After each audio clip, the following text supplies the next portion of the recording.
બનાવીશ।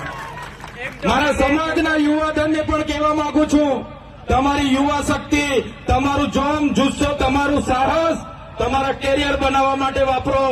તમે ઉઠી બેઠા બાઇકો લઈને પ્રવાસમાં નીકળવાનું, પાર્ટીઓ કરવાની, જલસા કરવાની, નાચવાની, કૂદવાની, ચામધામની યાત્રા બંધ કરી દેજો।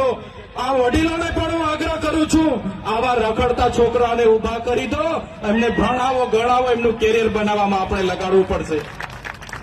જે લોકો આપણા આદિવાસી સર્ટી પરથી નોકરી પર લાગેલા છે, એ નોકરી કરનારા મારા સાથી મિત્રોને પણ હું બે હાથ જોડીને વિનંતી કરું છું, આદિવાસીના દાખલા પર આપણને નોકરી મળી છે, આપણને શિક્ષણ મળ્યું છે, ત્યારે આદિવાસીની અસ્મિતાનો સવાલ હોય, આદિવાસી સંસ્કૃતિ બચાવવાની વાત હોય, આદિવાસીની જળ જંગલ જમીન બચાવવાની વાત હોય, તમામ લોકોએ આવનારા દિવસોમાં એક મંચ પર આવવું પડશે અને તમને કંઈ થશે તે દિવસે આ ફીલ